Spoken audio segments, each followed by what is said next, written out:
Midnight in Tehran. The city, once pulsing with summer heat and the hum of life, is suddenly paralyzed. The ground rumbles, not like an earthquake, but something deeper, deliberate. Seconds later, the sky ignites. A searing white flash tears through the clouds, followed by a blast so violent it shatters windows miles away. Dust surges upward like a specter of war, engulfing the capital in a silent scream. People stumble out of buildings, barefoot, dazed, clinging to children and trembling phones. No sirens, no warnings, just the aftermath, a void where silence used to mean safety. Was it a direct missile strike from the sky?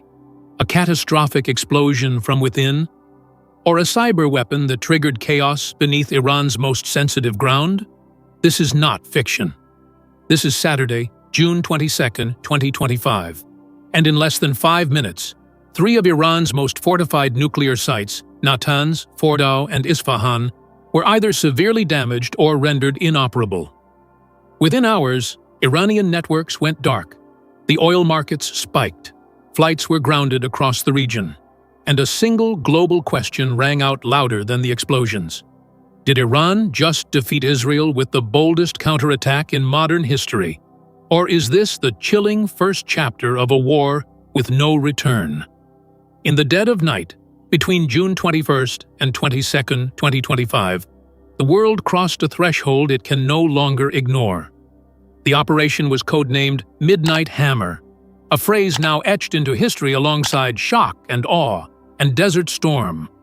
Unlike any conventional assault, this was an orchestrated act of high-tech, high-stakes destruction.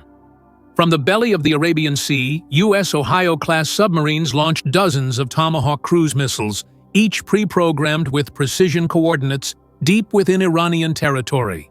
Simultaneously, B-2 Spirit stealth bombers, flying undetected over the Persian Gulf, dropped 14 GBU F-7EA-B massive ordnance penetrators, colossal bunker-buster bombs designed specifically to collapse reinforced underground structures like those housing Iran's uranium enrichment facilities. Their targets were not random. Natanz, Iran's primary centrifuge facility, buried beneath 23 feet of concrete and steel. Fordow, built into a mountain near Qom, long believed to be invulnerable to conventional munitions. Isfahan, home to uranium conversion operations and a critical node in Iran's nuclear infrastructure. At 03:16 a.m. local time, residents of Isfahan were jolted awake by what one described as an earthquake followed by thunder. But no storm. Live streams froze. CCTV feeds cut to static. And over Natanz, a fiery dome lit the horizon, visible for over 40 kilometers. A statement from the U.S. Department of Defense declared the strikes surgically executed, strategically essential, and constitutionally justified under the right to preemptive self-defense. President Donald Trump, speaking from Mar-a-Lago just hours later, told Fox News, "We took out the core of the Iranian threat, completely and totally obliterated. Nothing left to enrich, I can guarantee you that." Iran, however, painted a more measured picture. Foreign Ministry spokesperson Nasser Kanani confirmed severe damage to infrastructure at Natanz and Isfahan, while insisting Fordow's underground facility remained partially operational. Tehran condemned the attack as an act of war and vowed a multi-layered retaliation. That retaliation came fast, within 6 hours. At approximately 09:50 a.m., Iranian Revolutionary Guard Corps launched a volley of over 40 ballistic missiles targeting northern and central Israel. Tel Aviv, Haifa, Beersheba, and several strategic bases were hit. Sirens echoed for 30 minutes across cities as Iron Dome batteries struggled to intercept the swarm. Emergency responders confirmed 86 injuries, with 12 listed in critical condition. Several residential towers and power substations were severely damaged. One Israeli paramedic near Ramat Gan told Channel 12 News, "This wasn't like past barrages. It felt like they knew where to hit, and hit harder than ever." The tit-for-tat had escalated into a symphony of destruction. But for intelligence analysts, The question was no longer who fired first. It had become who knew more, and how long have they been planning this? The conflict that once flickered in the shadows of proxy warfare exploded into full-spectrum confrontation by mid-June 2025, tearing down the boundaries between land, air, cyber, and psychological battlegrounds. What began as surgical strikes and retaliatory missiles has now matured into a relentless campaign, a crescendo of violence felt in every corner of both nations. A joint operation by Israeli Air Force F-35I Adirs and Mossad's covert drone units obliterated surface-to-surface missile silos and warehouses in western Tehran and Kermanshah, targeting Iranian Fateh 110 and Shahab missile systems. A classified Mossad memo leaked to the Times of Israel revealed that at least 60% of Iran's active short-range ballistic missile launchers were destroyed. In tandem, cyber operatives disabled radar grids in Khuzestan province, paralyzing Iran's early warning systems for 48 hours. It was like we were blind, deaf, and disarmed in our own home, admitted an anonymous IRGC officer quoted via Al Jazeera. The most devastating blow came just days later. Israeli warplanes dropped precision-guided munitions on the Arak heavy water reactor, damaging secondary cooling units.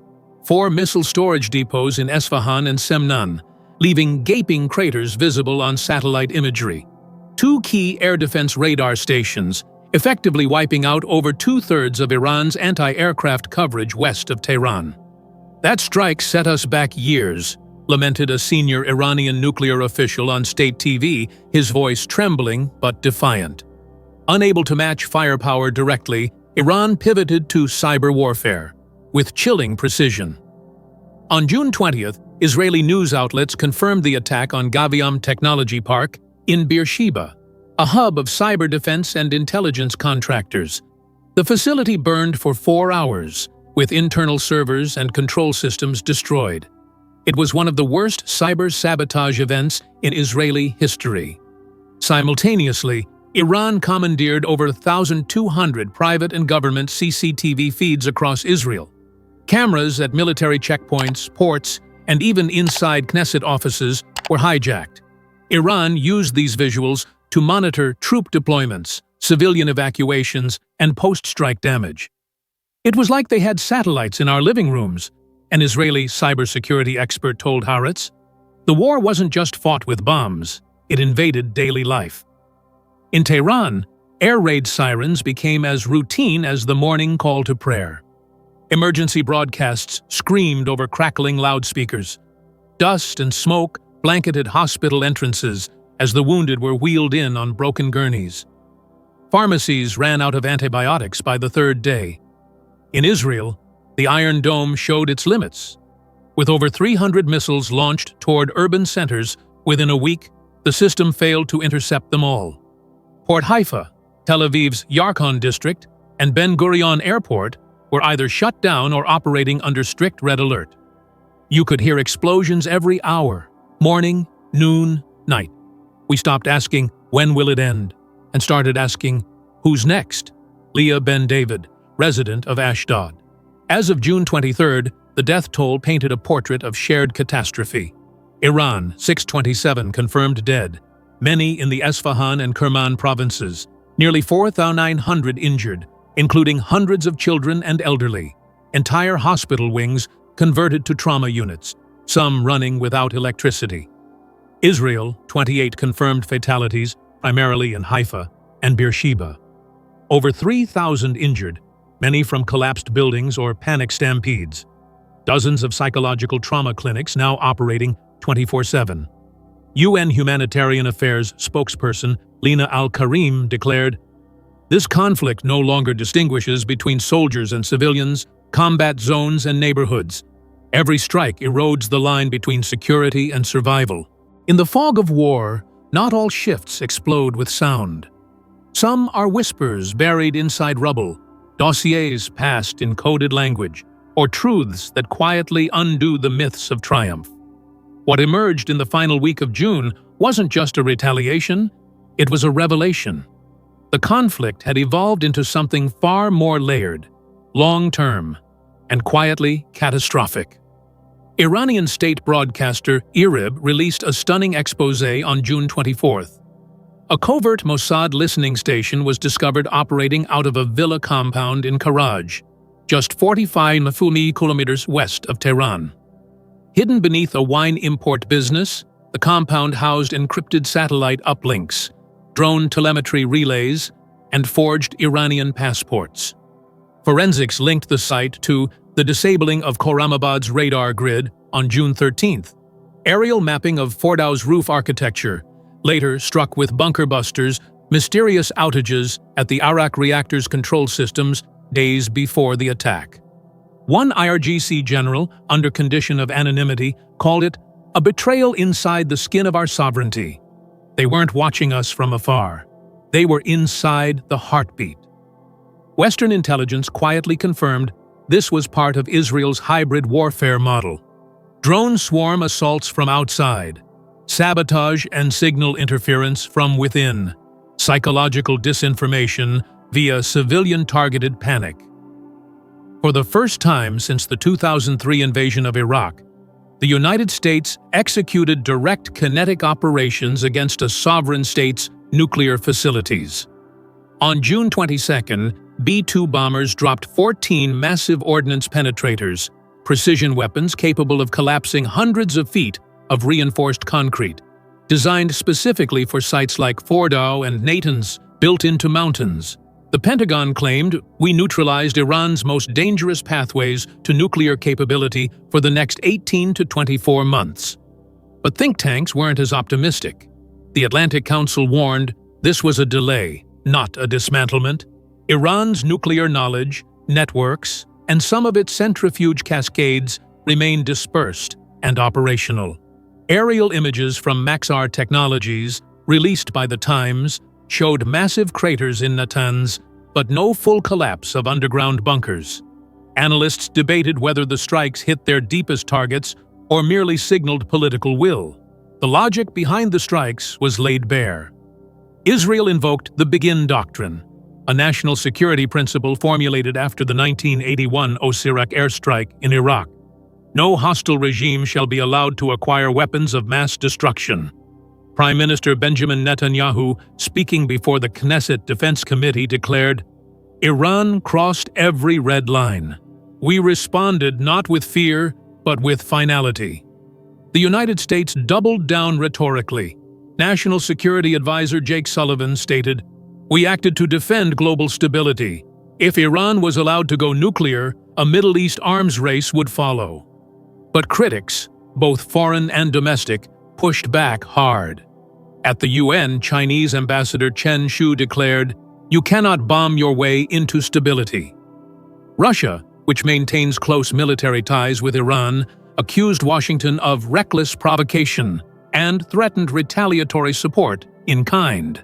And most damning of all, European diplomats argued that the only viable solution remained nuclear diplomacy, not destruction theater. Beneath the triumphalism, a darker reality flickers. In the aftermath of the strikes, unconfirmed satellite anomalies detected cargo convoys departing the Natanz and Esfahan facilities just 72 hours before impact. Signals intelligence intercepted chatter hinting at uranium relocated to underground vaults in Hamadan centrifuge components buried in academic labs at Qom University. A mobile enrichment prototype, camouflaged as an oil rig in the Persian Gulf IAEA inspectors, banned from re-entry since mid-June, are now operating in the dark. A former UN weapons inspector, speaking to Foreign Policy, warned, if Iran anticipated the strikes, and the intel suggests they did, then what was hit may have been a hollow shell. What lies hidden now is far more dangerous. The turning point isn't marked by explosions. It's in the emergence of a war that can no longer be contained to geography, nor easily measured in battle maps. This war has now entered the realm of deep deception, psychological operations, non-attributable cyber interference, and the weaponization of uncertainty itself. Just because buildings are destroyed does not mean the threat is.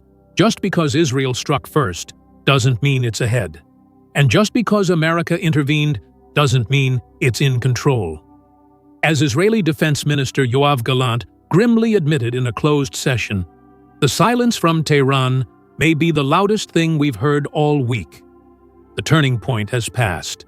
What lies ahead may be far worse." It was not just the earth that cracked beneath Natanz, Fordow, and Isfahan, but the thin veneer of control, diplomacy, and restraint that had held a regional war from metastasizing into a global inferno.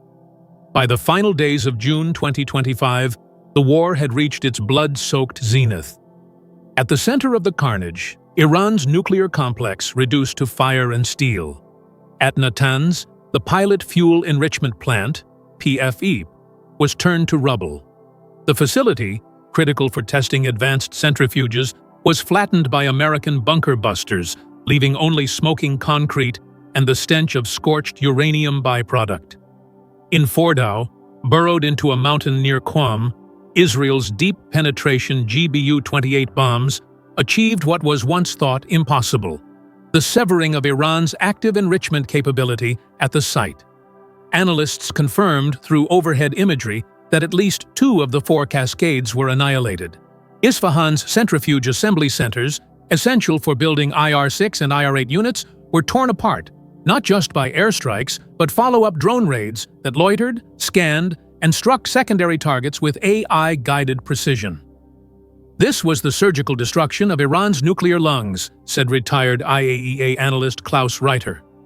But lungs grow back, especially when the body knows it's under siege. Among the shattered walls and radioactive wind, the blood spilled wasn't just military. At least 14 Iranian nuclear scientists were confirmed killed in targeted assassinations and airstrikes between June 24. Among them, Mohammad Reza Sedighi Saber, senior engineer at the Arak reactor, was found buried beneath the collapsed roof of the control room. 3 of his colleagues were eliminated via drone-fired Hellfire missiles while traveling on Highway 65, en route to Isfahan. The IRGC mourned their deaths as martyrs of technological resistance, while Israel, officially silent, privately circulated a Mossad briefing titled "Key Nodes Removed." But the strikes didn't just stop at personnel. The Arak heavy water reactor, long a centerpiece of Iran's plutonium ambitions, suffered catastrophic internal damage. Its auxiliary turbines and coolant chambers left irreparable. Elsewhere, deep missile tunnels near Sharud collapsed, trapping IRGC engineers inside. Some were never recovered. "There are bodies we will never retrieve," said one Red Crescent medic. "But what scares me more is the rage we've awakened among the living." What was once a Cold War by proxy now became a coordinated, transnational confrontation. Houthi militants in Yemen, long armed by Tehran, launched over a dozen suicide drones targeting Israeli naval assets in the Red Sea. At least one ship near Eilat sustained structural damage, triggering a short-lived naval blockade. Russia and Iran held emergency joint drills in the Caspian Sea. Russian Foreign Minister Sergei Lavrov warned, "Further aggression against Iran will be interpreted as destabilizing the Eurasian security axis." China, though less overt, issued a rare direct rebuke of the U.S. No sovereign nuclear infrastructure should be targeted in peacetime under any pretext. Ceasefire is the only moral path forward. President Recep Tayyip Erdogan, never one for soft words, denounced Netanyahu as a tyrant worse than Hitler, calling for an emergency summit of the Organization of Islamic Cooperation, OIC, in Ankara. The costs of escalation were no longer confined to Iran. Israel's Iron Dome, while still intercepting most high-altitude threats, began to break under saturation attacks. IRGC fired barrage-style missiles in 12-minute waves, exploiting lag windows in the missile defense algorithms. At least 9 warheads breached the system, hitting military installations near Beersheba, Ashkelon, and Dimona. "There were just too many. We ran out of interceptors before we ran out of missiles," admitted one IDF commander in a leaked voice memo. The U.S., now deeply entangled, began deploying Patriot batteries and THAAD systems to southern Israel, turning Tel Aviv into what some military journalists dubbed Fortress America. But even these efforts strained U.S. logistics, and credibility. International backlash mounted. By June 28th, what had started as a tightly contained strategic operation had evolved into an uncontrollable wildfire. Cyber warfare attacks now crippled water treatment facilities in northern Israel, with false alerts and malware spreading through hospital databases. Iranian sleeper cells were blamed for a power grid breach in Athens, and there were reports of Iranian-linked groups targeting U.S. embassies in Baghdad and Beirut. Israel conducted preemptive airstrikes in Syria and Lebanon, alleging Hezbollah's imminent mobilization. The entire region shifted into war posture. Lebanon began conscription readiness checks. Saudi Arabia called for a regional security summit. U.S. CENTCOM moved additional carriers into the eastern Mediterranean. The conflict could no longer be framed as Iran versus Israel. This was now a military convulsion threatening to redraw the strategic map of the Middle East and beyond. As one NATO advisor commented grimly, "This isn't just a war. It's the breakdown of the Cold War rules. The threshold has collapsed, and no one knows who steps through next." Just as the world began bracing for an exhausted ceasefire or full-scale escalation, a twist emerged. Not from missiles or drones, but from documents and whispers buried deep within intelligence corridors. The battlefield, it turns out, was only partially visible. What was thought to be obliteration may, in fact, have been a diversion. On June 29th, classified satellite images leaked to The Intercept revealed logistics convoys departing Natanz and Fordo in the 48 hours preceding the first American-Israeli airstrikes. These convoys, shielded by IRGC military units and camouflaged as medical aid, traveled toward underground facilities near Yazd and Keshem Island, areas historically exempt from IAEA inspections. A leaked Mossad report, originally dated June 18th, warned of possible horizontal dispersal of enriched uranium stockpiles and decoy heat signatures planted to mislead bunker buster targeting systems. The real assets may have moved. "What we hit was the skeleton, not the brain," said Brigadier General Amos Gilad, RETALIATELY, former head of Israel's Military Intelligence Research Division. This revelation shattered the illusion of complete Israeli and American success. Analysts scrambled to determine whether the stockpiles were indeed relocated. Centrifuge components had been distributed among civilian universities. Or, perhaps most disturbingly, a mobile enrichment system had already been deployed on Iranian naval vessels. Rather than strengthening internal unity, the revelation ignited a political firestorm in Tehran. Iran's parliament, led by a hardliner bloc, introduced legislation on June 30th to suspend all cooperation with the IAEA, expel remaining inspectors, and fast-track uranium enrichment in response to acts of aggression. Foreign Minister Abbas Araghchi, in an explosive televised address, declared, "The Non-Proliferation Treaty is a fraud. Iran will not sit at a table designed to keep it in chains." The domestic divide widened. Reformist newspapers condemned the move, warning that international isolation could be irreversible. But on the streets, nationalism surged. Crowds in Mashhad chanted, "If Natanz falls, Qom will rise." In Washington, the fallout took on a new front: media warfare. U.S. Defense Secretary Pete Hegseth lambasted major outlets like CNN and the New York Times for deliberately underreporting Iran's survivability. He accused editors of undermining public morale and even hinted at internal leaks sabotaging intelligence operations. The American people deserve clarity, not a curated narrative. Iran is not defeated. The threat remains. Meanwhile, Israeli officials doubled down, asserting that deep ground intel from special ops commandos embedded in Esfahan confirmed critical centrifuge assembly rooms had been collapsed. Underground control stations were flooded by ruptured water mains, and radiological sensors picked up fissile residue consistent with fuel burn-off. Still, public trust wavered. A public poll by Haaretz showed 61% of Israelis believed the military had only partially achieved its objectives. In the U.S., support for continued engagement in Iran fell by 18 points in 1 week, The Atlantic Council and Rand Corporation released a joint bulletin warning against the illusion of victory. Key points included: no evidence Iran's weaponization expertise has been neutralized, possible emergence of hardline successors emboldened by martyrdom narratives, dissolution of diplomatic channels could trigger full nuclear breakout within 18 months. Regime change fantasies are dangerous. Vacuum politics in the Middle East always produce harder, bloodier regimes, warned Dr. Fiona Thomas, lead analyst at RAND. The irony of the moment? Both Iran and Israel declared victory. Tehran, via Supreme Leader Ayatollah Ali Khamenei's speech on July 1st, claimed, "The Islamic Republic remains standing. Our deterrent lives. We bled, yes, but we did not bow." In Tel Aviv, Netanyahu insisted, "We shattered Iran's nuclear ambitions. We reminded the world of our reach. No enemy of Israel sleeps soundly tonight."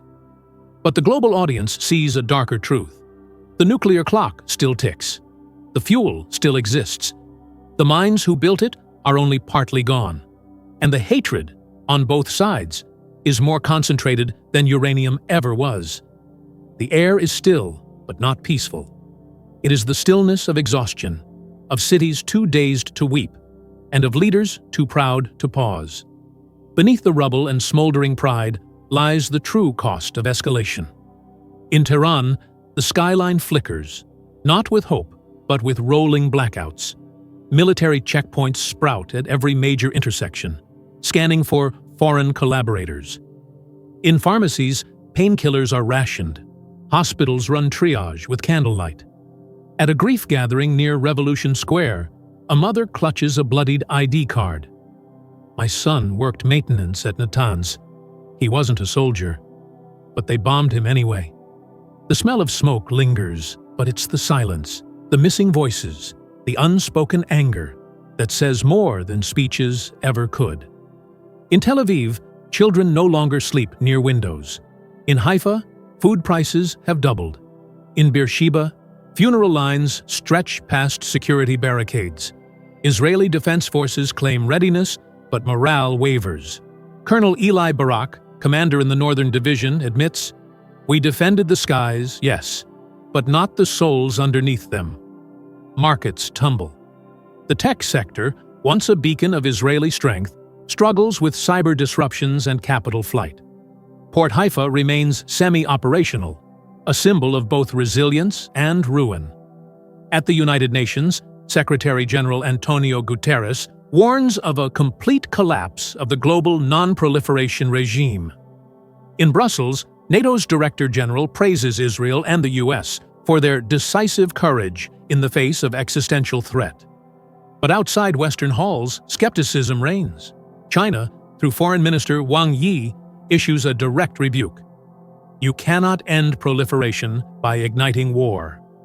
Turkey calls for an emergency OIC summit, where President Erdogan, eyes ablaze, thunders, "This is no longer about defense, it is about destruction. And if the world doesn't halt it now, the fire will consume us all." Iranian mother. He was just 22. He studied chemical engineering. He never got to finish his thesis. Israeli medic. "We lost 6 kids in a single shelter collapse. I've patched up soldiers before. But this? This was different. This was everyone." Independent journalist Layla Ashraf, exiled. "We write headlines about missile strikes and nuclear fuel. But the truth? This is no victory. This is mutual bereavement, in real time. Even as rubble settles, the world teeters. Has anyone truly won? Iran claims deterrence. Israel claims destruction. The US claims containment. But the centrifuges may still be spinning. Somewhere. And the hate? It is far from dismantled. Can diplomacy still work? Talks are stalled. Inspectors are banned. Red lines have blurred into red zones. What's next? Lebanon's southern front is heating. Russia signals military cooperation with Tehran. US carriers remain stationed off the Mediterranean coast. The nuclear clock, tick, tick, tick, now reads 90 seconds to midnight. We end not with clarity, but with echoes, questions that refuse silence. Is this truly victory? Or the start of something irreversible? Can nuclear ambition ever be neutralized without risking annihilation? Will courage come in the form of restraint or escalation? This war didn't begin in June 2025. It began decades ago with betrayal, fear, sanctions, and silence. And unless someone steps back, not out of weakness, but out of wisdom, it will not end anytime soon. If this story made you question the truth, speak. If it made you angry, afraid, or simply aware, share it. Leave your thoughts in the comments. And follow our channel for more untold realities behind modern war.